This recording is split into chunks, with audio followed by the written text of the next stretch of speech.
യേശുക്രിസ്തുവിൻ്റെ കാലത്തെ യഹൂദ മതവിഭാഗങ്ങളെക്കുറിച്ചുള്ള ഒരു പഠനമാണ് ഈ ഓഡിയോ സന്ദേശം.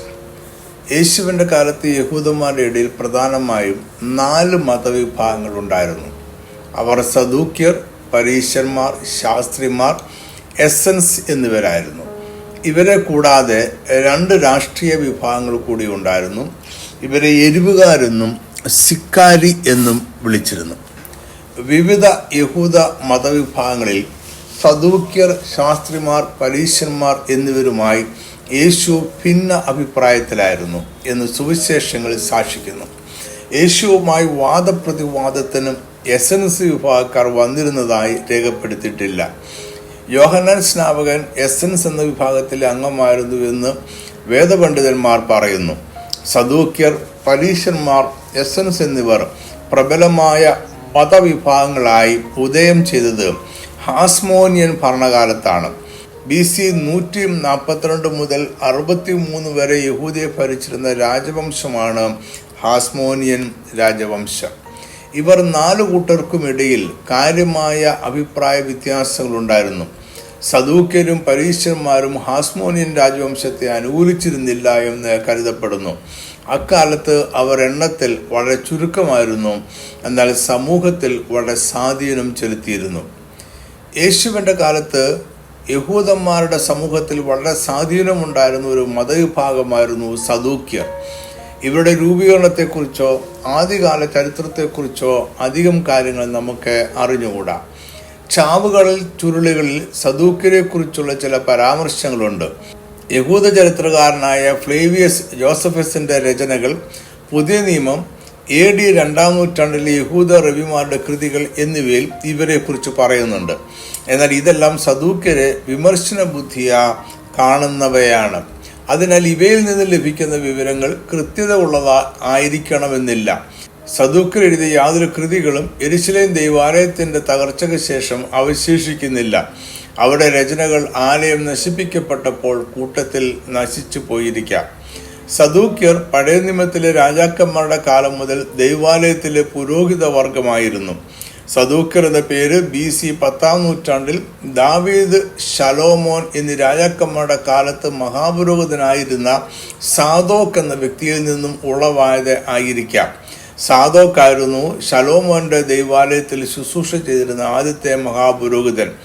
നീതി എന്നർത്ഥമുള്ള എബ്രായ പദത്തിൽ നിന്നാണ് സാദോക്ക് എന്ന പേര് ഉണ്ടായത്. യേശുവിൻ്റെ കാലത്ത് യഹൂദന്മാരുടെ സമൂഹത്തിൽ സദൂക്യർക്ക് വളരെ സ്വാധീനമുണ്ടായിരുന്നു. അവരെല്ലാവരും സമ്പന്നരും ചിലർ വ്യാപാരികളും സമൂഹത്തിലെ കുലീനന്മാരും യഹൂദന്മാർക്കിടയിൽ പ്രബലരും രാഷ്ട്രീയമായി സ്വാധീനമുള്ളവരും ആയിരുന്നു. യെരുശലേമിലെ ന്യായാധിപ സംഘത്തിലെ മുഖ്യ പങ്കും സദൂക്യരായിരുന്നു. ദേവാലയത്തിലെ മഹാപുരോഹിതൻ പോലെയുള്ള സ്ഥാനങ്ങൾ വഹിച്ചിരുന്നതും അവർ ആയിരുന്നു. അവർ സാധാരണക്കാരുമായി അധികം ഇടപഴകാറില്ലാതിരുന്നതിനാൽ സാധാരണ ജനങ്ങൾക്കിടയിൽ വലിയ സ്വാധീനം ഉണ്ടായിരുന്നില്ല. യഹൂദ സമൂഹത്തിലെ കുലീനർ എന്ന നിലയിൽ റോമൻ സാമ്രാജ്യത്തിലെ ഭരണാധികാരികളുമായി സദൂക്യർ സൗഹൃദ ബന്ധം സൂക്ഷിച്ചിരുന്നു. അതിനാൽ അവർ ശത്രുക്കളുടെ പക്ഷം കൂടുന്നവരാണ് എന്ന വിമർശനം മറ്റു വിഭാഗക്കാർ ഉന്നയിച്ചിരുന്നു. എന്നാൽ റോമൻ ഭരണകൂടം ഒരിക്കലും ആലയത്തിലെ ആചാരങ്ങളെ മലിനമാക്കുകയോ നിർത്തിവെക്കുകയോ ചെയ്യരുത് എന്ന നിർബന്ധം സദൂക്യർക്ക് ഉണ്ടായിരുന്നു. അതിനാവശ്യമായ രാഷ്ട്രീയ ഇടപെടലുകൾ അവർ നടത്തിയിരുന്നു. ചില കാര്യങ്ങളിൽ സദൂക്യരും പരീശന്മാരും ഏക അഭിപ്രായമുള്ളവരായിരുന്നു. എബ്രായ തിരുവെഴുത്തുകളിൽ വെളിപ്പെട്ടിരിക്കുന്ന അബ്രഹാമിന്റെ ദൈവം ഏക ദൈവമാണ് എന്നും അവനാണ് സർവ്വപ്രപഞ്ചത്തെയും അതിലുള്ള സകലത്തിനെയും സൃഷ്ടിച്ചത് എന്നും അവർ 2 കൂട്ടരും വിശ്വസിച്ചിരുന്നു. ഇസ്രായേൽ ജനത്തെ ദൈവം സ്വന്തം ജനമായി തിരഞ്ഞെടുത്തിരിക്കുന്നു. ദൈവത്തിൻ്റെ പ്രമാണങ്ങൾ പാലിച്ചാൽ ദൈവം അവരെ സംരക്ഷിക്കും, പ്രമാണങ്ങൾ ലംഘിച്ചാൽ സംരക്ഷണം ഇല്ലാതെയാകും എന്നിങ്ങനെ അവർ വിശ്വസിച്ചിരുന്നു.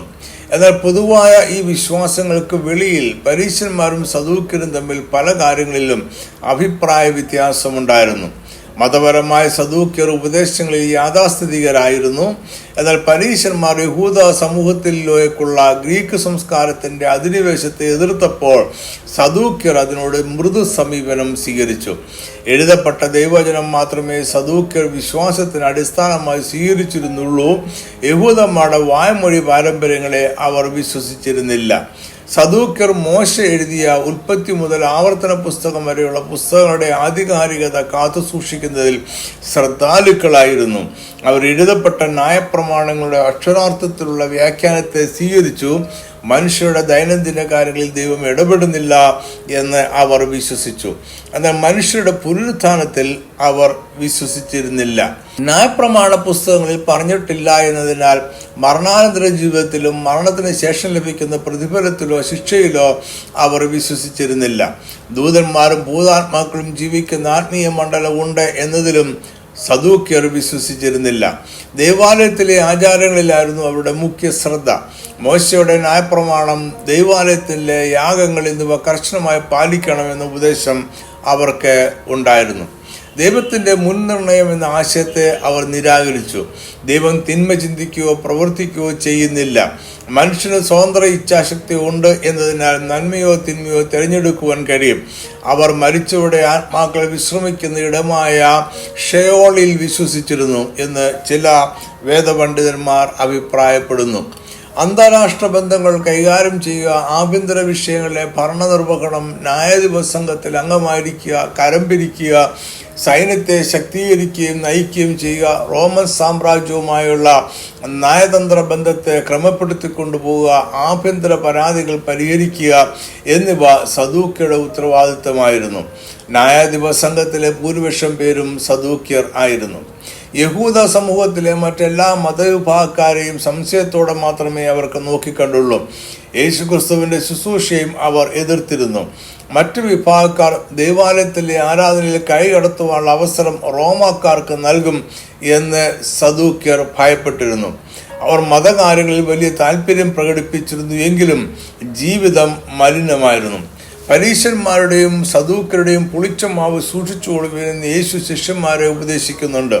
അവരുടെ ദുരുപദേശങ്ങളെ കുറിച്ചാണ് യേശു അവർക്ക് മുന്നറിയിപ്പ് നൽകുന്നത്. രണ്ടാമത്തെ യഹൂദ ദേവാലയത്തിന്റെ കാലയളവിൽ AD 70 യെരുശലേമിലെ യഹൂദ ദേവാലയം നശിപ്പിക്കപ്പെടുന്നത് വരെ അവർ യഹൂദ സമൂഹത്തിൽ സ്വാധീനമുള്ള ഒരു വിഭാഗമായിരുന്നു. റോമൻ സാമ്രാജ്യത്തിന്റെ സൈന്യം ദൈവാലയം നശിപ്പിച്ചതിന് ശേഷം സദൂക്യർ ഇല്ലാതെയായി. ആലയമില്ലാത്ത അവസ്ഥയിൽ അവർക്ക് പ്രസക്തിയില്ല. അതിനുശേഷം അവരെക്കുറിച്ചുള്ള പരാമർശങ്ങൾ പൊടുന്നനവേ ഇല്ലാതെയായി. 1-ാം നൂറ്റാണ്ടിലെ യഹൂദ സമൂഹത്തിലെ രണ്ട് പ്രബലമായ വിഭാഗമായിരുന്നു പരീശന്മാരും ശാസ്ത്രിമാരും. ശാസ്ത്രിമാർ അക്കാലത്തെ പണ്ഡിതഗണമായിരുന്നു. ഗ്രമാറ്റേസ് എന്ന ഗ്രീക്ക് പദത്തെയാണ് പുതിയ നിയമത്തിൽ ശാസ്ത്രിമാർ എന്ന് പരിഭാഷപ്പെടുത്തിയിരിക്കുന്നത്. ഈ വാക്കിന്റെ അർത്ഥം എഴുത്തുകാരൻ എന്നാണ്. ശാസ്ത്രിമാർ ഉപദേഷ്ടാക്കളും നിയമവിദഗ്ധരുമായിരുന്നു. പഴയ നിയമ ന്യായപ്രമാണങ്ങളിലും മറ്റ് എബ്രായ നിയമ രചനകളിലും അവർ പണ്ഡിതർ ആയിരുന്നു. വിവാഹരേഖ, വിവാഹമോചനരേഖ, വായ്പാ ഉടമ്പടികൾ, പിന്തുടർച്ചാവകാശം, ഭൂമിയുടെ കൈമാറ്റം, പണയപ്പെടുത്തൽ എന്നിങ്ങനെ എല്ലാ വിധത്തിലുമുള്ള നിയമപരമായ രേഖകൾ തയ്യാറാക്കിയിരുന്നത് ശാസ്ത്രിമാരായിരുന്നു.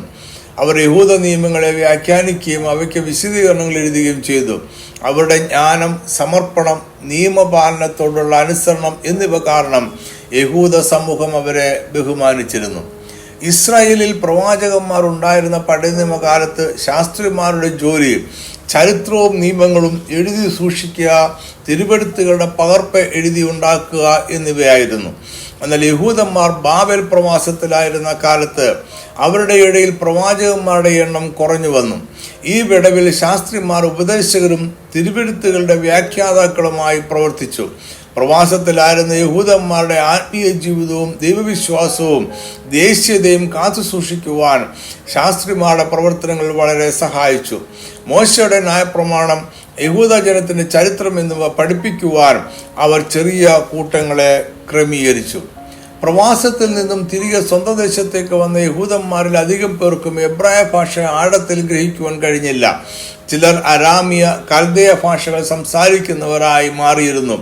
അതിനാൽ ന്യായപ്രമാണങ്ങളെ വിശദീകരിക്കുവാൻ അവർ ശാസ്ത്രിമാരെ ആശ്രയിച്ചു.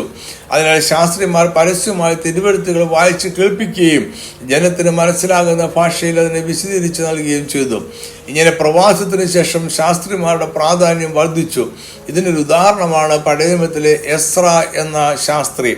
നെഹമ്യാവ് 8-ാം അധ്യായത്തിൽ എല്ലാ ഇസ്രായേൽ ജനത്തെയും ന്യായപ്രമാണ പുസ്തകം വായിച്ചു കേൾപ്പിക്കുന്നതായി രേഖപ്പെടുത്തിയിട്ടുണ്ട്.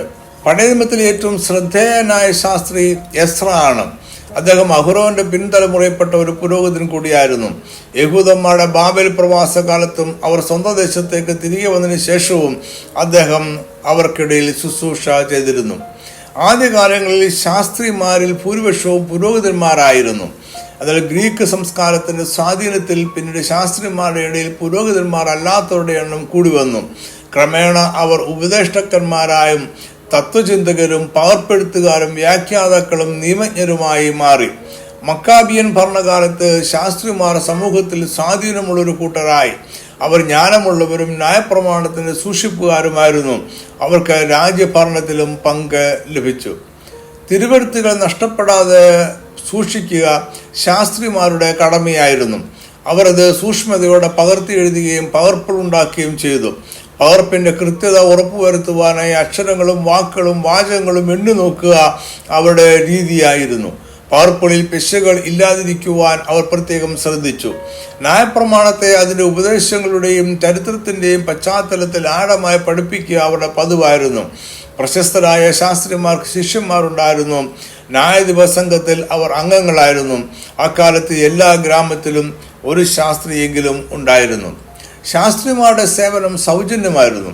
അവരുടെ ജീവിതത്തിന് ആവശ്യമായ കാര്യങ്ങൾ അവർ തന്നെ കണ്ടെത്തണം. തിരുവെഴുത്തുകളെ പഠിപ്പിക്കുക എന്നത് പ്രധാന തൊഴിലിന്റെ കൂട്ടത്തിൽ ചെയ്യുന്ന സൗജന്യ സേവനമായിരുന്നു. ശാസ്ത്രിമാർ പരീശന്മാരെ പോലെ ഒരു ക്രമീകരിക്കപ്പെട്ട കൂട്ടമായിരുന്നില്ല.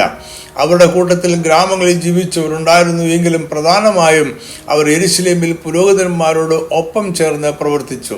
ന്യായപ്രമാണവും നിയമങ്ങളും യഹൂദ സംസ്കാരവും നല്ലതുപോലെ അറിയാമെന്നതിനാൽ യെരുശലേമിലെ ന്യായാധിപ സംഘത്തിലും ശാസ്ത്രിമാർ അംഗങ്ങളായിരുന്നു.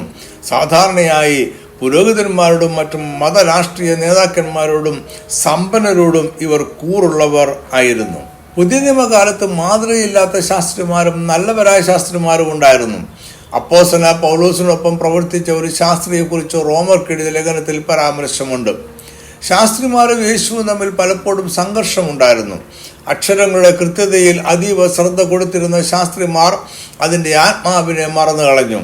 അതായിരുന്നു അവരുടെ പ്രധാന കുറവ്. അവർ ന്യായപ്രമാണത്തിന് നൽകിയ വ്യാഖ്യാനങ്ങളും കൂട്ടിച്ചേർത്ത വിശദീകരണങ്ങളും കാലക്രമേണ ന്യായപ്രമാണത്തെക്കാൾ പ്രധാനപ്പെട്ടതായി മാറി. ഇതാണ് യേശുവും ശാസ്ത്രിമാരും തമ്മിലുള്ള സംഘർഷത്തിന്റെ കാരണം. ശാസ്ത്രിമാരുടെ തിരുവെഴുത്തുകളുടെ വ്യാഖ്യാനങ്ങൾ ദൈവജനത്തെ യഥാർത്ഥത്തിൽ ദുർബലമാക്കി. അതിനെ പരീശന്മാരെയും ശാസ്ത്രിമാരെയും യേശു ക്രിസ്തു എതിർത്ത് സംസാരിച്ചു. ശാസ്ത്രിമാരുടെ നീതി ദൈവരാജ്യം കൈവശമാക്കുവാൻ മതിയായതല്ല എന്ന് യേശു ഗിരിപ്രഭാഷണ വേളയിൽ പ്രഖ്യാപിച്ചു. യേശുക്രിസ്തുവിന്റെ ഗിരിപ്രഭാഷണത്തിന്റെ മുഖ്യമംഗം ശാസ്ത്രിമാരുടെ വ്യാഖ്യാനങ്ങളും ദൈവത്തിന്റെ യഥാർത്ഥ ഉദ്ദേശവും തമ്മിലുള്ള അന്തരം വെളിപ്പെടുത്തുന്നത് ആയിരുന്നു. മത്തായി 23 യേശുക്രിസ്തു ശാസ്ത്രിമാരെ പൂർണ്ണമായും തള്ളിക്കളയുന്നത് കാണാം. ശാസ്ത്രിമാർ കപടഭക്തിക്കാരായിരുന്നു എന്നതായിരുന്നു യേശുക്രിസ്തുവിന്റെ ആരോപണം. യേശുക്രിസ്തുവിന്റെ കാലത്ത് പരീശന്മാരോടൊപ്പം അവരെ പലപ്പോഴും കാണപ്പെട്ടുവെങ്കിലും എല്ലാ പരീശന്മാരും ശാസ്ത്രിമാരായിരുന്നില്ല.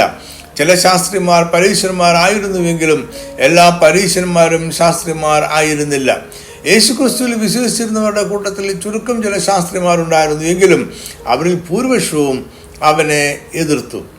യേശുവിന്റെ ക്രൂശീകരണത്തിലും അവന്റെ സ്വർഗാരോഹണത്തിന് ശേഷം സഭയെ പീഡിപ്പിക്കുന്നതിലും ശാസ്ത്രിമാർക്ക് വലിയ പങ്കുണ്ടായിരുന്നു. സ്തെഫാനോസിന്റെ മരണത്തിലും ശാസ്ത്രിമാർക്ക് പങ്ക് ഉണ്ടായിരുന്നു. യേശുക്രിസ്തുവിന്റെ കാലത്ത് യഹൂദന്മാരുടെ ഉണ്ടായിരുന്ന 4 മതവിഭാഗങ്ങളിൽ ഏറ്റവും പ്രധാനപ്പെട്ടത് പരീശന്മാരായിരുന്നു. പരീശൻ എന്ന വാക്കിന്റെ അർത്ഥം വേർതിരിക്കപ്പെട്ടവർ എന്നാണ്. BC 515 മുതൽ AD 70 വരെയുള്ള 2ാം ദൈവാലയ കാലത്ത് യഹൂദന്മാരുടെ ഇടയിൽ പ്രബലരായി നിലനിന്നിരുന്ന ഒരു മതവിഭാഗമായിരുന്നു പരീശന്മാർ. അവരാണ് ഇന്നത്തെ യഹൂദമതത്തിന്റെ മുൻ തലമുറ ആത്മീയ ആചാര്യന്മാർ. പരീശന്മാർ മതപരമായി യാഥാസ്ഥിതികരായിരുന്നു. സദൂക്യർ പുരോഹിതന്മാരും സമൂഹത്തിലെ കുലീനന്മാരും അടങ്ങിയ ഒരു വിഭാഗമായിരുന്നുവെങ്കിൽ പരീശന്മാർ സാധാരണക്കാരുടെയും സമ്പന്നരല്ലാത്ത പുരോഹിതന്മാരുടെയും ശാസ്ത്രിമാരുടെയും ഒരു കൂട്ടായ്മയായിരുന്നു. സാധാരണക്കാർ അവരെ അംഗീകരിക്കുകയും ബഹുമാനത്തോടെ കാണുകയും ചെയ്തു. എന്നാൽ യേശുക്രിസ്തുവിന്റെ മുഖ്യ ശത്രുക്കളിൽ ഒരു കൂട്ടരായിരുന്നു പരീശന്മാർ. ഹാസ്മോനിയൻ രാജവംശത്തിന്റെ ആരംഭം കുറിച്ച മക്കാബിയൻ കലാപത്തിന് ശേഷം ഏകദേശം 165-160 BC-യിലാണ് ഒരു പ്രത്യേക വിഭാഗമായി പരീശന്മാർ രൂപപ്പെടുന്നത്. ഗ്രീക്ക് സാമ്രാജ്യമായിരുന്ന സെലൂസ്യൻ രാജവംശത്തിനെതിരെയാണ് ഹാസ്മോനിയൻ കലാപം ഉടലെടുത്തത്. ഹാസ്മോനിയൻ രാജവംശം ദാവീദിന്റെ പിന്തുടർച്ച ആയിരുന്നില്ല. അവർക്ക് ശലോമോന്റെ കാലത്തെ മഹാപുരോഹിതനായിരുന്ന സാദോക്കിന്റെ പിന്തുടർച്ചയും ഇല്ലായിരുന്നു. ഇതാണ് അക്കാലത്ത് യഹൂദ സമൂഹത്തിൽ ചില വിഭാഗങ്ങൾ ഉണ്ടാകുവാനുള്ള കാരണം. യേശുവിന്റെ കാലത്ത് ഏകദേശം 6000 പരീശന്മാരും 4000 എസൻസുകാരും ഉണ്ടായിരുന്നു. സദൂക്യർ എണ്ണത്തിൽ പരീശന്മാരെക്കാൾ കുറവായിരുന്നു. പരീശന്മാരെ ഒരു ആത്മീയ സമൂഹം, സാഹോദര്യം എന്നീ നിലയിൽ കബൂറ എന്നാണ് എബ്രായ ഭാഷയിൽ വിളിച്ചിരുന്നത്. ന്യായപ്രമാണത്തിലെ എല്ലാ നിയമങ്ങളും അനുസരിച്ച് ജീവിക്കാമെന്ന് 3 സാക്ഷികളുടെ മുന്നിൽ പ്രതിജ്ഞ എടുത്താണ് ഈ കൂട്ടായ്മയിൽ അംഗമാകുന്നത്. അവർ പരസ്പരം സഹോദര എന്നാണ് അഭിസംബോധന ചെയ്തിരുന്നത്. പരീശന്മാരിൽ ബഹുഭൂരിപക്ഷവും മധ്യവർഗ വ്യാപാരികളും സിനഗോഗുകളിലെ പ്രധാനികളുമായിരുന്നു. അവർ ന്യായാധിപ സംഘത്തിലും പുരോഹിതന്മാരുടെ കൂട്ടത്തിലും ഉണ്ടായിരുന്നു എങ്കിലും അവിടെ സദൂക്യരെക്കാൾ എണ്ണത്തിൽ കുറവായിരുന്നു. എന്നാൽ സാധാരണക്കാരുടെ ഇടയിൽ അവർക്കുള്ള സ്വാധീനം കാരണം ന്യായാധിപ സംഘത്തിന്റെ തീരുമാനങ്ങളെ അവർ നിയന്ത്രിച്ചിരുന്നു. വിശദമായ പ്രമാണങ്ങളും വ്യാഖ്യാനങ്ങളും രൂപീകരിക്കുന്നതിൽ പരീശന്മാർ വിദഗ്ധരായിരുന്നു. അവർ ആത്മീയരും ആയിരുന്നു. പരീശന്മാരുടെ ഇടയിൽ 2 വിഭാഗമുണ്ടായിരുന്നു. ഒന്ന് റബി ഷമായി നയിച്ചതും രണ്ടാമത്തേത് റബി ഹില്ലേലിന്റെ നേതൃത്വത്തിൽ ഉണ്ടായിരുന്നതും. ന്യായപ്രമാണത്തിന്റെ അക്ഷരാർത്ഥത്തിലുള്ള കർശനമായ വ്യാഖ്യാനവും അനുസരണവും എല്ലാ വിഷയങ്ങളിലും ഉണ്ടാകണമെന്ന് ഷമായി പഠിപ്പിച്ചു. റോമൻ സാമ്രാജ്യവുമായി ബന്ധപ്പെട്ട എല്ലാ കാര്യങ്ങളെയും അദ്ദേഹം എതിർത്തു. റോമൻ സാമ്രാജ്യത്തിന് വേണ്ടി കരം പിരിക്കുന്നവരെ അദ്ദേഹം അകറ്റി നിർത്തി. യഹൂദന്മാരും ജാതികളും തമ്മിൽ യാതൊരു രീതിയിലുള്ള ആശയവിനിമയമോ വ്യാപാര ഇടപാടുകളോ പാടില്ല എന്ന് റബി ഷമായി അഭിപ്രായപ്പെട്ടു. ഹില്ലേലിനെ കുറച്ചുകൂടി അയഞ്ഞ സമീപനമാണ് ഉണ്ടായിരുന്നത്. ന്യായപ്രമാണത്തിന്റെ അക്ഷരാർത്ഥത്തിലുള്ള കർശനമായ വ്യാഖ്യാനവും അനുസരണവും അദ്ദേഹം നിർബന്ധിച്ചില്ല. അതിതീവ്രമായ നിലപാട് ഒരു കാര്യത്തിലും അദ്ദേഹത്തിനുണ്ടായിരുന്നില്ല. എന്നാൽ ഷമായിയും ഹില്ലേലും തമ്മിലുള്ള തർക്കങ്ങൾ അനുരഞ്ജനപ്പെട്ടില്ല. കാലക്രമേണ അവരുടെ അനുയായികൾക്ക് ഒരേ സിനഗോഗിൽ ഒരുമിച്ച് ആരാധനയ്ക്ക് കൂടുവാൻ കഴിയാത്ത വണ്ണം അവർ തമ്മിലുള്ള അഭിപ്രായ വ്യത്യാസങ്ങൾ മൂർച്ഛിച്ചു. മോശയുടെ ന്യായപ്രമാണത്തിന് 2 ഭാഗങ്ങളുണ്ട് എന്നും അത് എഴുതപ്പെട്ട പ്രമാണങ്ങളും വായ്മൊഴിയാനുള്ള പ്രമാണങ്ങളും ആണ് എന്നും പരീശന്മാർ വിശ്വസിച്ചു. എഴുതപ്പെട്ട തിരുവചനത്തെ അവർ ദൈവനിശ്വാസ്യമായി കണ്ടു. ഒപ്പം തന്നെ യഹൂദന്മാരുടെ വാമൊഴിയാനുള്ള പ്രമാണങ്ങളെയും തുല്യമായി കണ്ട് വിശ്വസിച്ചു. പരീശന്മാർ ന്യായപ്രമാണങ്ങളെ അക്ഷരാർത്ഥത്തിലല്ല അതിൻ്റെ ആത്മീയ ഉദ്ദേശത്തോടെ വ്യാഖ്യാനിച്ചു. മോശയുടെ കാലത്തെ സാമൂഹിക പശ്ചാത്തലം പിന്നീട് വളരെ വ്യത്യാസപ്പെട്ടു എന്നതിനാൽ ന്യായപ്രമാണത്തെ പ്രായോഗിക ജീവിതത്തിന് യോജ്യമായി വ്യാഖ്യാനിക്കണം എന്ന് പരീശന്മാർ വാദിച്ചു. വ്യാഖ്യാനങ്ങളിൽ അവർക്ക് യുക്തമെന്ന് തോന്നിയവ കൂട്ടിച്ചേർത്തു. ഇത്തരം വ്യാഖ്യാന രീതി കാരണം അവരുടെ വ്യാഖ്യാനങ്ങൾ ന്യായപ്രമാണത്തെ കാലിക പ്രസക്തി, പ്രായോഗികത, ജീവൻ എന്നിവ ഉള്ളതായി നിലനിർത്തി. എന്നാൽ ഈ വ്യാഖ്യാന രീതിയെ സദൂക്യർ അംഗീകരിച്ചില്ല. എല്ലാം ദൈവത്തിന്റെ നിയന്ത്രണത്തിലാണെങ്കിലും മനുഷ്യരുടെ സ്വന്തം തീരുമാനങ്ങൾ ദൈനംദിന ജീവിതത്തെ സ്വാധീനിക്കുന്നു എന്ന് അവർ വിശ്വസിച്ചു. മരിച്ചവരുടെ പുനരുത്ഥാനത്തിലും മരണത്തിന് ശേഷമുള്ള ജീവിതത്തിലും അവിടെ ലഭിക്കുന്ന പ്രതിഫലത്തിലും ശിക്ഷയിലും പരീശന്മാർ വിശ്വസിച്ചു. ദൈവദൂതന്മാരും ഭൂതങ്ങളും ജീവിക്കുന്ന ആത്മമണ്ഡലമുണ്ട് എന്നും അവർ വിശ്വസിച്ചു. വരുവാനിരിക്കുന്ന മശിഹയിലും അവനാൽ സ്ഥാപിക്കപ്പെടുന്ന ലോക സമാധാനത്തിന്റെ ഒരു യുഗത്തിലും അവർ വിശ്വസിച്ചു. ഇസ്രായേലിന്റെ ദൈവമായ യഹോവ ഏക സത്യദൈവം ആയതിനാൽ ജാതീയ മതങ്ങളിലുള്ളവരെ യഹൂദ മതത്തിലേക്ക് പരിവർത്തനം ചെയ്യണം എന്നും പരീശന്മാർ പഠിപ്പിച്ചു. ന്യായപ്രമാണം ഇസ്രായേൽ ജനത്തിന് ദൈവം നൽകിയതാണ്, അത് പുരോഹിതന്മാർക്ക് മാത്രമായി നൽകിയതല്ല എന്നും അവകാശങ്ങളും രാജ്യവും പൗരോഹിത്യവും വിശുദ്ധിയും എല്ലാം എല്ലാ ഇസ്രായേലർക്കും ആയിട്ടാണ് ദൈവം നൽകിയിരിക്കുന്നത് എന്നും അവർ വാദിച്ചു. അതിനാൽ പുരോഹിതന്മാർക്ക് മാത്രമായി യാതൊരു വേർപാടിൻ്റെയും പ്രമാണങ്ങളില്ല. എല്ലാ പ്രമാണങ്ങളും എല്ലാ ഇസ്രായേൽ ജനത്തിനും ഒരുപോലെ ബാധകമാണ്. ഒരു മശിഹ അഥവാ ദൈവത്താൽ അയക്കപ്പെട്ടവൻ യഹൂദന്മാരുടെ വിടുതലിനും ഉദ്ധാരണത്തിനുമായി ഭാവിയിൽ പ്രത്യക്ഷമാകുമെന്ന് എല്ലാ യഹൂദന്മാരെ പോലെ പരീശന്മാരും വിശ്വസിച്ചു. ദാവീദിന്റെ വംശാവലിയിൽ ഭൗമികമായി തന്നെ ഒരു രാജാവായ മശിഹ വരുമെന്ന് അവർ കാത്തിരുന്നു. മശിഹ ഇസ്രായേൽ ജനത്തെ സകല ശത്രുക്കളുടെയും പ്രത്യേകിച്ച് റോമൻ സാമ്രാജ്യത്തിന്റെ കയ്യിൽ നിന്നും വിടുവിക്കുകയും അങ്ങനെ എന്നേക്കും സമാധാനം ഉണ്ടാക്കുകയും ചെയ്യുമെന്ന് അവർ പ്രത്യാശിച്ചു. അതിനാൽ ദൈവവുമായി ഉത്തമ ബന്ധത്തിലായിരിക്കുവാൻ ദൈവപ്രമാണങ്ങൾ മുഴുവൻ പാലിക്കണമെന്ന് അവർ പഠിപ്പിച്ചു. ദൈവിക പ്രമാണങ്ങളിൽ നിന്നും യഹൂദജനം അകന്നു പോയതിനാലാണ് മശിഹ വരുവാൻ താമസിക്കുന്നത് എന്ന് അവരുടെ ചിന്തയുടെ അടിസ്ഥാനം ആയിരുന്നു. ന്യായപ്രമാണങ്ങളെ അനുസരിച്ച് ജീവിക്കുക എന്നതാണ് ദൈവത്തിലേക്കുള്ള ഏക വഴി എന്ന് അവർ പഠിപ്പിച്ചിരുന്നതിനാൽ ദൈവാലയത്തിലെ യാഗങ്ങളെക്കാൾ പ്രാധാന്യം പ്രമാണത്തിന്റെ അനുസരണത്തിനായി യാഗങ്ങളെക്കാൾ പ്രവൃത്തികളെ അവർ പ്രോത്സാഹിപ്പിച്ചു. അതിനാൽ AD 70 സംഭവിച്ച ദൈവാലയത്തിന്റെ തകർച്ചയ്ക്ക് ശേഷവും പരീശന്മാർക്ക് സമൂഹത്തിൽ നിലനിൽപ്പ് ഉണ്ടായി. മരിച്ചവരുടെ പുനരുത്ഥാനം എന്ന ആത്മീയ മർമ്മത്തെ പ്രചരിപ്പിച്ച ആദ്യത്തെ ഒരു മതവിഭാഗമാണ് പരീശന്മാർ. ഇസ്രായേലിന്റെ ദൈവമാണ് ഏക സത്യദൈവം എന്ന് അവർ വിശ്വസിച്ചു. ദൈവം സർവശക്തനും സർവജ്ഞാനിയും സർവവ്യാപിയും ആണ്. മനുഷ്യനെ സൃഷ്ടിച്ചപ്പോൾ തന്നെ അവന് നന്മയും തിന്മയും തിരഞ്ഞെടുക്കുവാനും പ്രവർത്തിക്കുവാനുമുള്ള സ്വതന്ത്ര ഇച്ഛാശക്തി ദൈവം നൽകി. എന്നാൽ സകലതും ദൈവത്തിന്റെ മുൻ നിർണയപ്രകാരം സംഭവിക്കുന്നു എന്നും അവർ വിശ്വസിച്ചു. യേശു പ്രധാനമായും സാധാരണക്കാരുടെ ഇടയിലാണ് ശുശ്രൂഷ ചെയ്തത്. അതുകൊണ്ട് തന്നെ യേശുവിന് നിരന്തരം പരീശന്മാരുമായി ഏറ്റുമുട്ടേണ്ടി വന്നു. യേശുക്രിസ്തു പരീശന്മാരുടെ കപടഭക്തിയെ നിരന്തരം നിശിതമായി വിമർശിച്ചു. സുവിശേഷം വായിക്കുമ്പോൾ പരീശന്മാർ എന്ന പേര് കപടഭക്തിയുടെ പര്യായമായി നമുക്ക് തോന്നാറുണ്ട്. എഴുതപ്പെട്ടതും വാമൊഴിയാൽ ലഭിച്ചതുമായ ന്യായപ്രമാണങ്ങളെ പിന്നെയും വ്യാഖ്യാനിച്ച് രൂപപ്പെടുത്തിയ ഒരു മൂല്യവ്യവസ്ഥ പരീശന്മാർക്കുണ്ടായിരുന്നു. അവ അനുസരിക്കുന്നതിലൂടെ പ്രവൃത്തികളിലൂടെ നീതീകരണമെന്ന ഒരു വ്യവസ്ഥ അവർ രൂപപ്പെടുത്തി. സ്വയം നീതീകരണമെന്ന അപകടകരമായ ആത്മീയ അവസ്ഥ ജനങ്ങളിൽ ഉളവാക്കി. സുവിശേഷങ്ങളിൽ പരീശന്മാരെ കപടഭക്തിക്കാരായിട്ടാണ് ചിത്രീകരിച്ചിട്ടുള്ളത്. അവർ നിരന്തരം യേശുക്രിസ്തുവിനെ എതിർത്തു. യേശു പ്രസംഗിച്ച ദൈവരാജ്യം പരീശന്മാരുടെ കാഴ്ചപ്പാടിലുള്ള മശിഹ രാജ്യത്തിൽ നിന്നും വിഭിന്നമായിരുന്നു. യേശുവിൻ്റെ രാജ്യം ആത്മീയമായിരുന്നു. സദൂക്യരുടെയും ശാസ്ത്രിമാരുടെയും പരീശന്മാരുടെയും ന്യായപ്രമാണത്തിന്റെ വ്യാഖ്യാനത്തിന് ഒരു ബദൽ രേഖയാണ് യേശുവിൻ്റെ ഗിരിപ്രഭാഷണം. മത്തായി 23-ാം അധ്യായത്തിൽ പരീശന്മാരുടെ കുറവുകൾ യേശുക്രിസ്തു വിവരിക്കുന്നുണ്ട്. മത്തായി 23:3 യേശു പറയുന്നത് അവർ പറയുന്നല്ലാതെ ചെയ്യുന്നില്ലല്ലോ എന്നാണ്. 23-ാം വാക്യത്തിൽ അവരുടെ കുറവ് വ്യക്തമായി യേശു പറയുന്നുണ്ട്. അവർ ന്യായം, കരുണ, വിശ്വസ്തത എന്നിങ്ങനെ ന്യായപ്രമാണത്തിൽ കനമേറിയവ ത്യജിച്ചു കളയുകയും ചെയ്യുന്നു. പുതിയ നിയമത്തിൽ പ്രധാനമായും സുവിശേഷങ്ങളിൽ പരീശന്മാരെ കുറിച്ച് ഒരു കൂട്ടർ എന്ന നിലയിലും വ്യക്തി എന്ന നിലയിലും 98 പ്രാവശ്യം പറയുന്നുണ്ട്. ഇവിടെ പറയുന്ന വിവരണങ്ങളിൽ നിന്നും അവർ അക്കാലത്ത് ഏറ്റവും ഹീനമായ ആളുകളായിരുന്നു എന്ന് നമുക്ക് തോന്നും. അവരുടെ ന്യായപ്രമാണ വ്യാഖ്യാനങ്ങളും നിയമങ്ങളും അതികഠിനം ആയിരുന്നു. എന്നാൽ ഒരു രീതിയിൽ അവർ അക്കാലത്ത് ഏറ്റവും നല്ല മനുഷ്യരായിരുന്നു. അവർ വിശുദ്ധരായി ജീവിക്കുവാൻ ആഗ്രഹിച്ചിരുന്നവരാണ്. ദൈവത്തിന് പ്രസാദകരമാകും വണ്ണം ജീവിക്കുക അവരുടെ ലക്ഷ്യമായിരുന്നു. അവർ വളരെ ലളിതമായ ഒരു ജീവിത ശൈലി അനുവർത്തിച്ചു. പ്രായമേറിയവരോട് ബഹുമാനത്തോടെ പെരുമാറി. മറ്റുള്ളവരുമായി സത്യസന്ധമായും സ്നേഹത്തോടെയും ഇടപെട്ടു.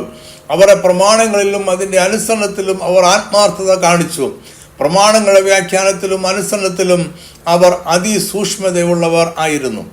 പരീശന്മാർ ന്യായപ്രമാണത്തിന്റെ സൂക്ഷ്മ വശങ്ങളെ അനുസരിക്കുകയും എന്നാൽ അതിൽ കനമേറിയവയെ തേച്ചു കളയുകയും ചെയ്യുന്നു എന്നാണ് യേശു അവരെ കുറിച്ച് കുറ്റം പറഞ്ഞത്. പരീശന്മാർ ഒരു രാഷ്ട്രീയ വിഭാഗമായിരുന്നില്ല.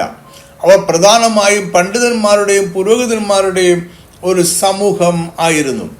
ഏകദേശം 100 BC-യോടെ യഹൂദ മതത്തെ ദൈവാലയത്തിലെ പുരോഹിതന്മാരുടെ നിയന്ത്രണത്തിൽ നിന്ന് വിടുവിച്ച് ജനകീയമാക്കുവാൻ പരീശന്മാർ ശ്രമിച്ചു. ദൈവാലയത്തിനും യെരുശലേമിനും വെളിയിൽ ദൈവത്തെ ആരാധിക്കുവാൻ കഴിയുമെന്ന് പരീശന്മാർ വാദിച്ചു. രക്തം ചൊരിഞ്ഞുള്ള ആലയത്തിലെ യാഗങ്ങൾ മാത്രമല്ല ആരാധന, പ്രാർത്ഥനയും വചനദാനവും ആരാധനയാണ്. അതിനാൽ സിനഗോഗ് എന്ന യഹൂദ പള്ളികളെ അവർ പ്രോത്സാഹിപ്പിച്ചു. സിനഗോഗുകളെ യഹൂദ സമൂഹത്തിൽ ഉയർത്തിയതും യഹൂദ മതത്തിന്റെ മുഖ്യ ഭാഗമാക്കിയതും പരീശന്മാർ ആണ്.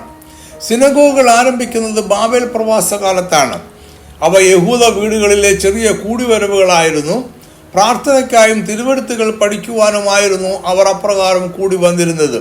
പ്രവാസത്തിൽ നിന്നും യെരുശലേമിലേക്ക് തിരികെ വന്ന യഹൂദന്മാരുടെ ഇടയിൽ വ്യത്യസ്തങ്ങളായ മതവിഭാഗങ്ങൾ ഉടലെടുത്തു. ഈ കാലഘട്ടത്തിലായിരിക്കാം പഴയ നിയമ പുസ്തകങ്ങൾ ഏതെല്ലാം ആയിരിക്കണമെന്ന് അന്തിമമായി തീരുമാനിക്കപ്പെട്ടത്. യഹൂദ മതത്തിൻ്റെയും ആത്മീയ ജീവിതത്തിൻ്റെയും കേന്ദ്രം യെരുശലേമിലെ ദൈവാലയമായിരുന്നു. എങ്കിലും അതിനു വെളിയിൽ ചെറിയ ആരാധനാ സ്ഥലങ്ങൾ ഉയർന്നു വന്നു. അതിനാൽ പ്രാർത്ഥനയുടെയും വചനദാനത്തിൻ്റെയും ഇടമെന്ന നിലയിൽ സിനഗോഗുകൾക്ക് ഈ കാലത്ത് പ്രചാരം ലഭിച്ചു. യെരുശലേം ദേവാലയത്തിലേക്ക് പോകുവാൻ കഴിയാത്തവർക്ക് സിനഗോഗുകളിലെ ആരാധനയ്ക്ക് പങ്കെടുക്കുവാൻ കഴിയുമായിരുന്നു. അവിടെ രാവിലെ, ഉച്ചയ്ക്കും വൈകിട്ടും പ്രാർത്ഥന ക്രമീകരിക്കപ്പെട്ടു. ന്യായപ്രമാണ പുസ്തകങ്ങൾ എല്ലാവർക്കുമായി ഉറക്കെ വായിക്കുക പതിവായിരുന്നു. ഇവിടെ യഹൂദ റബിമാരുടെ നേതൃത്വത്തിൽ വചനദാനം നടത്തപ്പെട്ടു. യഹൂദ പാരമ്പര്യ വാമൊഴി പ്രമാണങ്ങൾക്കും പ്രാധാന്യം ഉണ്ടായിരുന്നു. എന്നാൽ പരീശന്മാരുടെ തീവ്ര നിലപാടുകൾ അവരെ ശരിയായ പാതയിൽ നടത്തിയില്ല എന്നതാണ് അവരുടെ പോരായ്മ. അവരുടെ വിശ്വാസ പ്രമാണങ്ങൾ ബാഹ്യമായ വിശുദ്ധിയുടെ പ്രകടനങ്ങൾ മാത്രമായി ചുരുങ്ങി. പരീശന്മാർ AD 2-3 നൂറ്റാണ്ടുകൾ വരെ സജീവമായിരുന്നു. AD 70 യഹൂദ ദൈവാലയം തകർക്കപ്പെട്ട് കഴിഞ്ഞതിന് ശേഷം സിനഗോഗും പരീശന്മാരുടെ ചിന്തകളും പഠിപ്പിക്കലുമാണ് ചിതറിപ്പോയ ഇസ്രായേൽ ജനത്തെ ആത്മീയമായി നയിച്ചത്. റബിമാരാൽ നയിക്കപ്പെടുന്ന ഇന്നത്തെ യാഥാസ്ഥിതികനായ യഹൂദ സമൂഹം പരീശന്മാരുടെ പിൻതലമുറയാണ് എന്ന് കരുതപ്പെടുന്നു. ഇതാണ് അവർ ബാക്കി വെച്ചിരിക്കുന്ന പൈതൃകം. യേശുക്രിസ്തുവിൻ്റെ കാലത്ത് യഹൂദന്മാരുടെ ഇടയിൽ ഉണ്ടായിരുന്ന മറ്റൊരു മതവിഭാഗമായിരുന്നു എസൻസ്. പരീശന്മാരോടും സദൂക്യരോടുമുള്ള അതൃപ്തിയിൽ നിന്നാണ് എസൻസ് എന്ന നിഗൂഢ വിഭാഗം ഉണ്ടാകുന്നത്. മറ്റുള്ളവർ യെരുശലേം പട്ടണത്തെയും ദേവാലയത്തെയും അശുദ്ധമാക്കി എന്നതായിരുന്നു എസൻസുകാരുടെ വാദം. അതിനാൽ അവർ യെരുശലേമിൽ നിന്നും പുറത്തേക്ക് പോയി മരുഭൂമിയിൽ ആശ്രമ ജീവിതം നയിച്ചു. ചാവുകടലിന് സമീപത്തുള്ള കുമ്രാൻ എന്ന പ്രദേശത്താണ് പ്രധാനമായും അവർ ജീവിച്ചിരുന്നത്. BC 2-ാം നൂറ്റാണ്ട് മുതൽ AD 1-ാം നൂറ്റാണ്ടിൻ്റെ അവസാനം വരെ എസൻസ് എന്ന വിഭാഗം യഹൂദ സമൂഹത്തിൽ നിലനിന്നിരുന്നു എന്ന് കരുതപ്പെടുന്നു. ഫിലോ, ജോസഫസ്, പ്ലീനി എന്നീ ചരിത്രകാരന്മാരിൽ നിന്നും 1947 കണ്ടെടുത്ത ചാവുകടൽ ചുരുളുകളിൽ നിന്നുമാണ് ഇവരെക്കുറിച്ചുള്ള വിവരങ്ങൾ നമുക്ക് ലഭിക്കുന്നത്. അലക്സാൻഡ്രിയയിലെ ഫിലോ ഗ്രീക്ക് ഭാഷ സംസാരിക്കുകയും എഴുതുകയും ചെയ്തൊരു യഹൂദ ദാർശനികനായിരുന്നു. അദ്ദേഹം ഈജിപ്തിലെ അലക്സാൻഡ്രിയയിലാണ് ജീവിച്ചിരുന്നത്. ഫ്ലേവിയസ് ജോസഫസ് റോമൻ സാമ്രാജ്യകാലത്ത് ജീവിച്ചിരുന്ന ഒരു യഹൂദ ചരിത്രകാരനായിരുന്നു. പ്ലീനി ഒരു റോമൻ എഴുത്തുകാരനും പ്രകൃതിശാസ്ത്ര പണ്ഡിതനുമായിരുന്നു. അദ്ദേഹം ഒരു ദാർശനികനും റോമൻ നാവികസേനയുടെ കമാൻഡറും ആയിരുന്നു.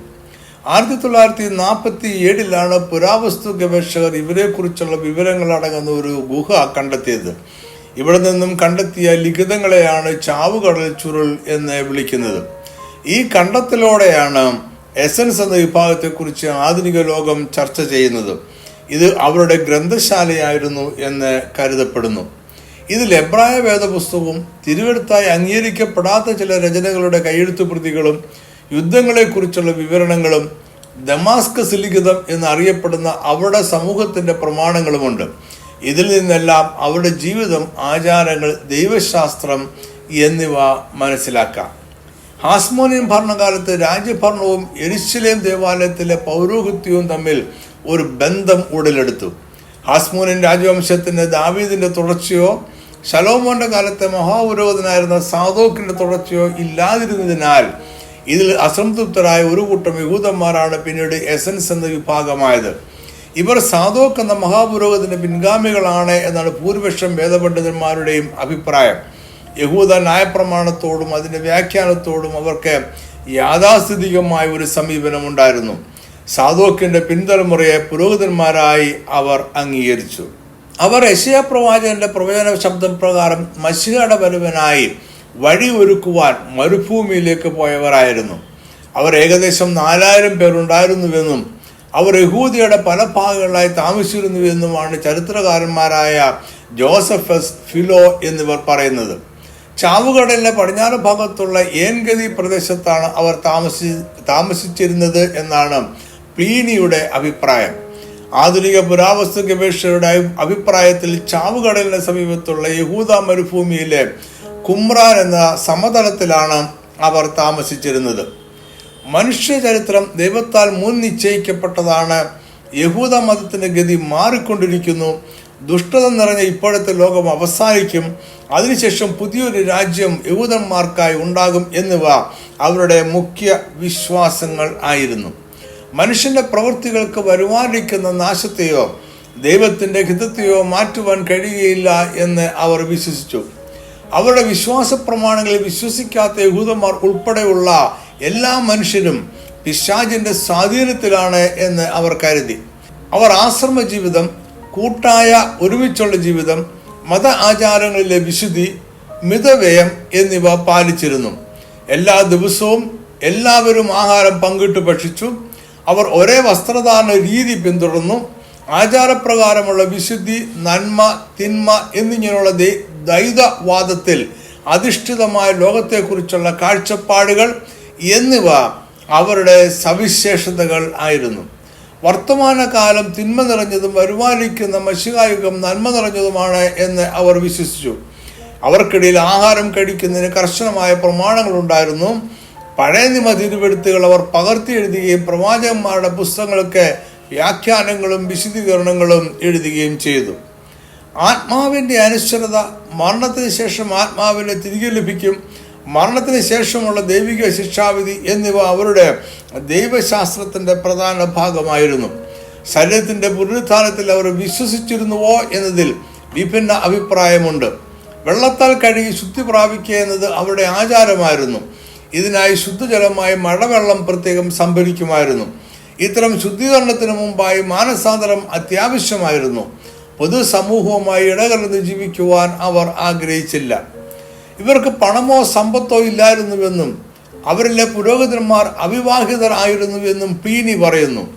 ഒരു പൊതുസമൂഹമായി അവർ ജീവിച്ചുവെന്നും ശബത്ത് പോലുള്ള പ്രമാണങ്ങൾ ആചരിക്കുന്നതിൽ വലിയ നിഷ്കർഷത ഉള്ളവർ ആയിരുന്നുവെന്നും ജോസഫസ് രേഖപ്പെടുത്തിയിട്ടുണ്ട്.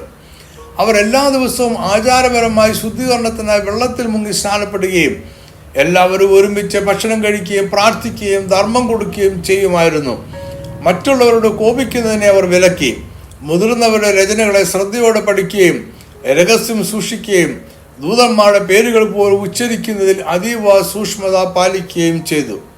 ശപഥം ചെയ്യുക അല്ലെങ്കിൽ സത്യം ചെയ്യുക എന്നതിനെ അവർ വിലക്കി. എങ്കിൽ ഒരിക്കൽ ശപഥം ചെയ്താൽ അത് ലംഘിക്കുവാൻ പാടില്ല എന്ന് പഠിപ്പിച്ചിരുന്നു. മൃഗബലിയും അവർ നടത്തിയിരുന്നില്ല.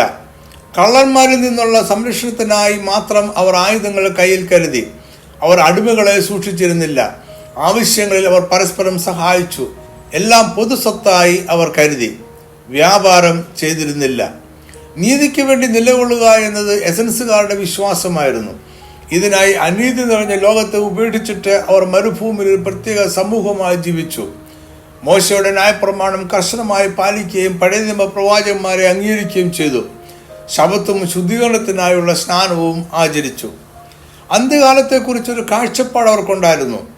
ഗ്രീക്ക് സാമ്രാജ്യത്തിന് കീഴിലായിരുന്ന യഹൂദ്യ ഒരു നൂറ്റാണ്ട് കഴിഞ്ഞപ്പോൾ റോമൻ സാമ്രാജ്യത്തിന്റെ കീഴിലായി. അതിനാൽ മശീഹയുടെ വരവോടെ മാത്രമേ യഹൂദന്മാർക്ക് പൂർണ്ണ സ്വാതന്ത്ര്യം ലഭിക്കുകയുള്ളൂ എന്ന് അവർ വിശ്വസിച്ചു. മശീഹ വരുമ്പോൾ ലോകത്ത് നീതിയും സമാധാനവും നിത്യമായി സ്ഥാപിക്കപ്പെടും. ചാവുകളെ ചുരുളുകളിൽ പഴയ നിയമത്തിലെ എസ്തർ എന്ന പുസ്തകത്തിന്റെ പതിപ്പില്ലായിരുന്നു എന്നത് ശ്രദ്ധേയമായ കാര്യമാണ്. അവർ ഒരുപക്ഷെ ജാതീയരുമായുള്ള മിശ്ര വിവാഹത്തെ അംഗീകരിച്ചിരുന്നില്ല എന്നതായിരിക്കാം അതിൻ്റെ കാരണം. എസൻസുകാർ എല്ലാവരും ബ്രഹ്മചാരികളായിരുന്നുവോ എന്നതിൽ വേദപണ്ഡിതന്മാർക്കിടയിൽ അഭിപ്രായ വ്യത്യാസമുണ്ട്. ചില വർഷങ്ങളുടെ പരിശീലനത്തിലൂടെയാണ് ഈ സമൂഹത്തിൽ ഒരാൾ അംഗമാകുന്നത്. പുരുഷന്മാർക്ക് മാത്രമേ അംഗത്വം ഉണ്ടായിരുന്നുള്ളൂ. എന്നാൽ ഇവരുടെ കൂട്ടത്തിൽ വിവാഹിതരും ഉണ്ടായിരുന്നു എന്ന് ജോസഫസ് പറയുന്നു. എസൻസ് സമൂഹം താമസിച്ചിരുന്ന സ്ഥലങ്ങളിൽ സ്ത്രീകളും കുട്ടികളും ഉണ്ടായിരുന്നു എന്നതിന് തെളിവുകൾ ഉണ്ട്. കുമ്രാൻ പോലെയുള്ള മരുഭൂമിയിൽ വേറിട്ട് താമസിക്കാതിരുന്ന എസൻസ് വിശ്വാസികളും ഉണ്ടായിരുന്നു. വിവാഹിതരായ എസൻസ് വിശ്വാസികൾ യെരുശലേമിൽ തന്നെ ഒരു പ്രത്യേക സമൂഹമായി ജീവിച്ചിരുന്നു. ഇതിൽ അംഗമാകുവാൻ ആഗ്രഹിക്കുന്നവർ 3 വർഷത്തെ പരീക്ഷാർത്ഥമായ കാലത്തിലൂടെ കടന്നു പോകണം. അതിനുശേഷം അവർ ദൈവത്തോടുള്ള ഭക്തിയും മനുഷ്യരോടുള്ള നീതിയും നിർമ്മലമായ ജീവിതം കുറ്റകരമായതും അസന്മാർഗീയതുമായതുമായ പ്രവൃത്തികളെ ഒഴിയുക, അവരുടെ പ്രമാണങ്ങൾ മലിനതയില്ലാതെ മറ്റുള്ളവർക്ക് പകർന്നു കൊടുക്കുക, അവരുടെ പുസ്തക ചുരുളുകൾ, ദൂതന്മാരുടെ പേരുകൾ എന്നിവ സംരക്ഷിക്കുക എന്നീ പ്രമാണങ്ങൾ കർശനമായി പാലിക്കാമെന്ന് പ്രതിജ്ഞ എടുക്കും. പുതിയ നിയമത്തിൽ എസൻസ് എന്ന വിഭാഗക്കാരെ കുറിച്ച് പ്രത്യേക പരാമർശങ്ങളില്ല. സ്നാപക യോഹന്നാൻ എസൻസ് എന്ന വിഭാഗത്തിലെ അംഗമായിരുന്നു എന്ന് ചില വേദപണ്ഡിതന്മാർ കരുതുന്നു. എങ്കിലും അത് വ്യക്തമാക്കുന്ന വാക്യങ്ങളില്ല. എന്നാൽ അദ്ദേഹം വന്നു എന്ന് പറയുന്ന സ്ഥലം, ശുശ്രൂഷ ചെയ്തിരുന്ന പ്രദേശം, മാനസാന്തരപ്പെട്ട് സ്നാനപ്പെടണം എന്നുള്ള ആഹ്വാനം എന്നിവയെല്ലാം അദ്ദേഹം ഒരു എസൻസ് വിശ്വാസിയായിരുന്നു എന്നതിൻ്റെ തെളിവുകളാണ്. അദ്ദേഹത്തിൻ്റെ ഉപദേശങ്ങൾക്ക് എസൻസ് എന്ന വിഭാഗവുമായി വളരെ സാമ്യമുണ്ട്. അതിനാൽ അദ്ദേഹം ആ സമൂഹത്തിൻ്റെ ഭാഗമായിരുന്നു എന്ന് കരുതപ്പെടുന്നു. എസൻസ് വിഭാഗത്തിൻ്റെ പല ആശയങ്ങളും ക്രിസ്തീയ വിശ്വാസത്തിലേക്ക് പകർന്നിട്ടുണ്ട്. മശിഹ വരുമ്പോൾ അപ്പവും വീഞ്ഞും കൊണ്ട് ഒരു ആചാരം സ്ഥാപിക്കുമെന്ന് ചാവുകളിൽ ചുരുളുകളിൽ പറയുന്നുണ്ട്. രണ്ടു കൂട്ടരും ഇപ്പോഴത്തെ ലോകത്തിന് ശിക്ഷാവിധി ഉണ്ട് എന്നും അന്ത്യകാലത്തിലും അതിനുശേഷമുള്ള നിത്യമായ ഒരു ലോകത്തിലും വിശ്വസിക്കുന്നു. വിശ്വാസത്തിന് വേണ്ടി രക്തസാക്ഷിയാകുക എന്നത് രണ്ടു കൂട്ടരുടെയും സവിശേഷതയാണ്. കൂട്ടമായി ചേർന്ന് പ്രാർത്ഥിക്കുക, സ്വയത്തെ നിഷേധിക്കുക, ഈ ലോകത്തിലെ ജീവിതം പാപപങ്കിലമാണ് എന്ന കാഴ്ചപ്പാട് എന്നിവ പൊതുവിശ്വാസമാണ്. സ്വയം തിരഞ്ഞെടുക്കുന്ന ബ്രഹ്മചര്യമാണ് രണ്ടു കൂട്ടരിലും കാണാം. ഇവർ വിവാഹമോചനത്തെ വിലക്കിയിരുന്നു. എസൻസിലെ അംഗങ്ങളും ക്രിസ്തീയ വിശ്വാസികളും വെള്ളത്തിൽ മുഴുകി സ്നാനപ്പെടുന്നത് ആചരിക്കുന്നു. എന്നാൽ എസൻസുകാർ എല്ലാ ദിവസവും മാനസാന്തരപ്പെടുകയും വെള്ളത്തിൽ മുങ്ങി ശുദ്ധീകരണം പ്രാപിക്കുകയും ചെയ്യുമായിരുന്നു. ക്രിസ്തീയ വിശ്വാസികൾ ജീവിതത്തിൽ ഒരിക്കൽ മാത്രമേ സ്നാനപ്പെടാറുള്ളൂ. 4-ാം നൂറ്റാണ്ടിൽ ജീവിച്ചിരുന്ന സഭാപിതാക്കന്മാരിൽ ഒരുവനായിരുന്ന എപ്പിഫാനിയസ് എസൻസ് എന്ന മതവിഭാഗത്തിൽ ഒസിയൻസ് എന്നും നസറീൻസ് എന്നും വിളിക്കപ്പെട്ടിരുന്ന രണ്ട് വിഭാഗക്കാർ ഉണ്ടായിരുന്നു എന്ന് രേഖപ്പെടുത്തിയിട്ടുണ്ട്. ഇവരിൽ നസറീൻസ് എന്ന വിഭാഗം മോശയും അദ്ദേഹത്തിന് ദൈവത്തിൽ നിന്നും ന്യായപ്രമാണം ലഭിച്ചു എന്നതിനെയും അംഗീകരിക്കുന്നുവെങ്കിലും യഹൂദന്മാരുടെ പക്കലുള്ള ന്യായപ്രമാണം മോശയ്ക്ക് ലഭിച്ച യഥാർത്ഥ പ്രമാണമല്ല എന്ന് വിശ്വസിച്ചിരുന്നു. അതിനാൽ അവർ ന്യായപ്രമാണത്തിലെ എല്ലാ ആചാരങ്ങളും പാലിച്ചിരുന്നു എങ്കിലും മൃഗങ്ങളെ യാഗം കഴിച്ചിരുന്നില്ല. അവർ മൃഗങ്ങളുടെ മാംസം ഭക്ഷിച്ചിരുന്നതും ഇല്ല. AD 66 മുതൽ 70 വരെ നീണ്ടുനിന്ന ഒന്നാമത്തെ യഹൂദ റോമൻ കലാപത്തോടെ എസൻസ് എന്ന വിഭാഗം അപ്രത്യക്ഷമായി എന്ന് കരുതപ്പെടുന്നു. ഈ യഹൂദ കലാപത്തെ അന്ത്യയുദ്ധമായി അവർ കരുതിയിട്ടുണ്ടാകണം. ഇതിൽ ചില എസൻസ് വിശ്വാസികൾ പങ്കെടുത്തിരുന്നു. യഹൂദ കലാപ സൈന്യത്തിലെ ഗലീലയിലെ നേതാവായിരുന്ന ജോൺ ഒരു എസൻസുകാരൻ ആയിരുന്നു. നിർഭാഗ്യവശാൽ ഈ കലാപത്തിൽ യഹൂദന്മാർ പരാജയപ്പെടുകയും യെരുശലേം പട്ടണവും ദൈവാലയവും നശിപ്പിക്കപ്പെടുകയും ചെയ്തു. യുദ്ധത്തിൽ എപ്പോഴോ എസൻസുകാരുടെ താമസ സ്ഥലം നശിപ്പിക്കപ്പെട്ടിരിക്കുവാൻ സാധ്യതയുണ്ട്. എന്നാൽ ഇതിന് കൃത്യമായ ചരിത്ര തെളിവുകൾ ഇല്ല. എന്നാൽ ഈ കലാപത്തിന് ശേഷം എസൻസുകാരെ കുറിച്ചുള്ള പരാമർശങ്ങൾ ചരിത്രത്തിൽ ഇല്ല. റോമൻ അധിനിവേശ കാലത്ത് യഹൂദിൽ ജീവിച്ചിരുന്ന ഒരു അക്രമ രാഷ്ട്രീയ കൂട്ടായ്മയായിരുന്നു എരിവുകാർ. റോമൻ സാമ്രാജ്യത്തിൽ നിന്നും യഹൂദ പ്രദേശത്തെ മൊത്തമായി മോചിപ്പിക്കുകയായിരുന്നു അവരുടെ ലക്ഷ്യം. കുറേന്യോസ് എന്ന റോമൻ ഗവർണർ സിറിയയിൽ വാഴുന്ന കാലത്ത് ജനങ്ങളുടെ ഒരു കണക്കെടുപ്പ് ഉണ്ടായി. അന്ന് യഹൂദ സിറിയ എന്ന പ്രവിശ്യയുടെ കീഴിലായിരുന്നു. അദ്ദേഹം വസ്തുവിന് കരം ഏർപ്പെടുത്തുകയും അത് റോമൻ നാണയത്തിൽ നൽകണം എന്ന് ഉത്തരവിറക്കുകയും ചെയ്തു.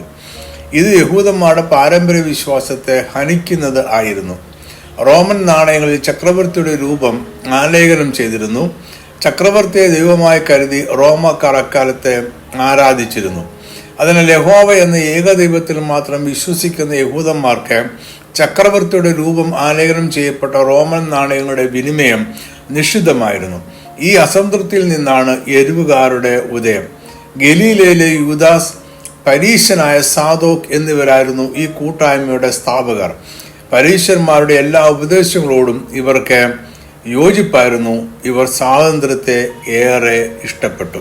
ദൈവം മാത്രമാണ് അവരുടെ കർത്താവും രാജാവും എന്ന് അവർ വിശ്വസിച്ചു. റോമൻ ചക്രവർത്തിമാരെ ദൈവമായി ആരാധിക്കുന്ന രീതി റോമക്കാർ യഹൂദയിലും ആരംഭിച്ചപ്പോൾ എരിവുകാർ അതിനെതിരെ കലാപം ഉണ്ടാക്കി. ഒന്നാമത്തെ വലിയ യഹൂദ കലാപം ആരംഭിച്ചത് AD 66 കലാപത്തിന്റെ തുടക്കത്തിൽ എരിവുകാർ യെരുശലേം പട്ടണത്തെ പിടിച്ചെടുത്തുവെങ്കിലും AD 70 അവർ റോമൻ സൈന്യത്തോടെ പരാജയപ്പെട്ടു. റോമൻ സൈന്യം യെരുശലേം പട്ടണവും ദൈവാലയവും നശിപ്പിച്ചു. കലാപത്തിൽ ജീവനോടെ ശേഷിച്ച എരിവുകാർ മസദ കോട്ടയിൽ അഭയം തേടി. എന്നാൽ AD 73 റോമൻ സൈന്യം മസദ കോട്ടയെയും പിടിച്ചെടുത്തു. കോട്ടയ്ക്ക് അകത്ത് കയറിയ റോമൻ സൈന്യം കണ്ടത് സ്വയം മരിച്ചു കിടക്കുന്ന കലാപകാരികളെയാണ്. റോമക്കാരാൽ പിടിക്കപ്പെടുന്നതിനേക്കാൾ മരിക്കുന്നതാണ് ഏറെ നല്ലത് എന്ന് അവർ കരുതി. അവർ പരസ്പരം കൊല്ലുകയും കോട്ടയ്ക്ക് തീവെക്കുകയും ചെയ്തു. അവിടെ രക്തസാക്ഷിത്വം യഹൂദ ജനത്തിന്റെ പാപങ്ങൾക്ക് പരിഹാരമാകും എന്ന് അവർ വിശ്വസിച്ചിരുന്നു. യഹൂദയിലുള്ള റോമൻ താവളങ്ങളെ അഗ്നിക്കിരയാക്കിയതിനു ശേഷം ഗലീലയിലേക്ക് ഓടിപ്പോയി ഒളിവിൽ താമസിക്കുക ഇവരുടെ രീതിയായിരുന്നു. ഇവരിൽ ആരംഭത്തിലെ നേതാക്കന്മാരെ റോമക്കാർ പിടിച്ചു കൊന്നു. എങ്കിലും അവർ തുടർന്നും രഹസ്യമായി പ്രവർത്തിച്ചുകൊണ്ടിരുന്നു. ഇതിനെക്കുറിച്ചായിരിക്കാം അപ്പോസ്തലപ്രവൃത്തികൾ 5:37 പറയുന്നത്. ഈ വാക്യമനുസരിച്ച് എരിവുകാരുടെ സ്ഥാപകരിൽ ഒരാളായിരുന്ന ഗലീലയിലെ യൂദായെ റോമക്കാർ കൊന്നു. അവരുടെ ഹിംസാത്മകമായ പ്രവർത്തനങ്ങൾ കാരണം ലോകത്തിലെ ആദ്യത്തെ ഭീകരവാദികൾ എരിവുകാരായിരുന്നു എന്ന് അഭിപ്രായപ്പെടുന്നവരുണ്ട്. എന്നാൽ എല്ലാ എരിവുകാരും ഭയങ്കര അക്രമകാരികൾ ആയിരുന്നില്ല. യേശുക്രിസ്തുവിന്റെ 12 ശിഷ്യന്മാരിൽ ഒരുവൻ എരിവുകാരനായ ശീമോനായിരുന്നു. ഇസ്കാരിയോത്ത് യൂദായും ഒരു എരിവുകാരൻ ആയിരുന്നു എന്ന് കരുതപ്പെടുന്നു. യേശുക്രിസ്തുവിന്റെ വിചാരണ വേളയിൽ സ്വതന്ത്രനാക്കപ്പെട്ട ബറബാസും ഒരു എരിവുകാരനായിരുന്നു എന്നും അഭിപ്രായപ്പെടുന്നവർ ഉണ്ട്. യഹൂദ ജനത്തെ ശത്രുക്കളുടെ അധിനിവേശത്തിൽ നിന്നും വിടുവിക്കുന്ന ഒരു മശിഹായിൽ അവർ വിശ്വസിച്ചിരുന്നു. യേശുവിന്റെ ശിഷ്യന്മാരായിരുന്ന ശീമോൻ, ഇസ്കാരിയോത്ത് യൂദ എന്നിവർക്ക് ഇത്തരം ഒരു പ്രതീക്ഷ യേശുവിനെ കുറിച്ചുണ്ടായിരുന്നു കാണും. യേശുക്രിസ്തു ഭൗതിക രാജാക്കന്മാരെ അംഗീകരിക്കുവാനും അവർക്ക് ന്യായമായ കരമടയ്ക്കുവാനുമാണ് ഉപദേശിച്ചത്. കൈസറുടെ രൂപം ആലേഖനം ചെയ്ത ഒരു നാണയത്തെ കാണിച്ചുകൊണ്ടാണ് യേശു അത് പറഞ്ഞത്. യേശുവിന്റെ ഉപദേശം എരിവുകാരുടെ കാഴ്ചപ്പാടിന് നേരെ വിപരീതമായിരുന്നു. അവർ പ്രതീക്ഷിക്കുന്ന മശിഹ യേശുക്രിസ്തു അല്ല എന്ന് അവർക്ക് ഇതിനാൽ തീർച്ചയായി. AD 70 കലാപത്തിന്റെ പരാജയത്തോടെ എരിവുകാർ യഹൂദ സമൂഹത്തിൽ നിന്നും പൂർണ്ണമായിട്ടും അപ്രത്യക്ഷമായി. എരിവുകാർ എന്ന യഹൂദ രാഷ്ട്രീയ കൂട്ടായ്മയിലെ അതിതീവ്ര വിഭാഗത്തെയാണ് സിക്കാരി എന്ന് വിളിക്കുന്നത്. ഈ വാക്ക് ലാറ്റിൻ ഭാഷയിൽ സിക്കാരി എന്നും ഇംഗ്ലീഷിൽ സിക്കേരിയായി എന്നുമാണ് ഉച്ചരിക്കുന്നത്.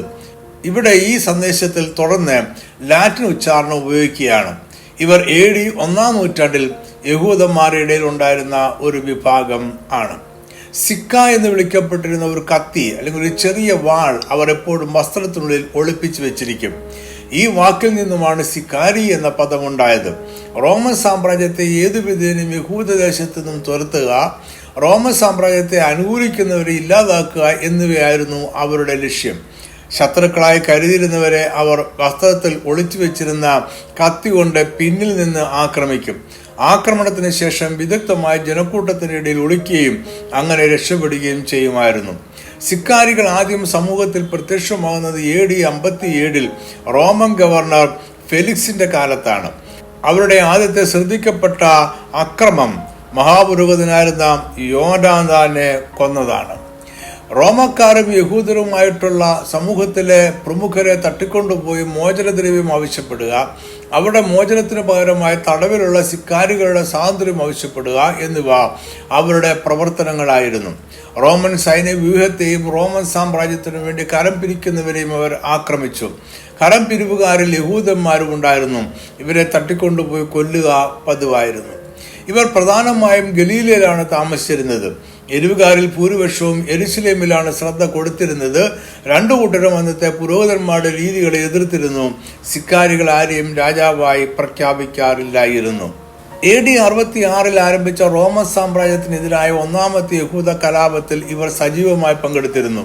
കലാപത്തിന്റെ ആദ്യ നാളുകളിൽ യെരുശലേം പട്ടണത്തിന്റെയും ദേവാലയത്തിന്റെയും നിയന്ത്രണം എരിവുകാരും സിക്കാരികളും ചേർന്ന് കൈക്കലാക്കി. എന്നാൽ ഇവരുടെ നിയന്ത്രണം ജനങ്ങൾ ഇഷ്ടപ്പെട്ടില്ല. എങ്കിലും അവർക്കെതിരായ എല്ലാ യഹൂദന്മാരുടെയും എതിർപ്പുകളെ അക്രമത്തിലൂടെ അവർ നിശബ്ദമാക്കി. അവർ യെരുശലേമിൽ ഒരു ഭീകര അന്തരീക്ഷം സൃഷ്ടിച്ചു. ജനത്തെ റോമൻ സാമ്രാജ്യത്തിനെതിരെ തിരിക്കുക എന്നതായിരുന്നു അവരുടെ ഉദ്ദേശ്യം. അവർ പട്ടണത്തിലേക്കുള്ള ഭക്ഷ്യവസ്തുക്കളുടെ വിതരണത്തെ തകർത്തു. ജനങ്ങൾ പട്ടിണി മൂലം റോമക്കാരുടെ ശത്രുക്കളായ കലാപം ഉണ്ടാക്കണം എന്നതായിരുന്നു ലക്ഷ്യം. റോമൻ സാമ്രാജ്യവുമായി യാതൊരു സന്ധി സംഭാഷണത്തിനും സിക്കാരികൾ തയ്യാറായിരുന്നില്ല. മെനാഹേം ബെൻ യഹൂദ, എലിയാസർ ബെൻ യായീർ എന്നിവർ അക്കാലത്ത് അവരുടെ നേതാക്കന്മാർ ആയിരുന്നു. അവർ റോമൻ സൈന്യത്തിനെതിരെ പല യുദ്ധങ്ങളും ചെയ്തു. മെനാഹേം ഒരു ചെറിയ കൂട്ടം സിക്കാരികളുമായി മസദ കോട്ടയിൽ ഉണ്ടായിരുന്ന റോമൻ സൈന്യത്തിലെ 700 പേരെ കൊന്നു. ആ കോട്ട അവരുടെ താവളമാക്കി. അഗ്രിപ്പ രണ്ടാമന്റെ സൈന്യത്തെ തോൽപ്പിച്ച് അന്റോണിയ എന്ന മറ്റൊരു കോട്ടയും അവർ കൈവശമാക്കി. ഈ അവസരത്തിൽ സിക്കാരികൾ ഏൻഗേദി എന്ന സ്ഥലത്ത് വെച്ച് 700 യഹൂദ സ്ത്രീകളെയും കുട്ടികളെയും കൊന്നുകളഞ്ഞു എന്ന് ചരിത്രകാരനായ ജോസഫസ് പറയുന്നു.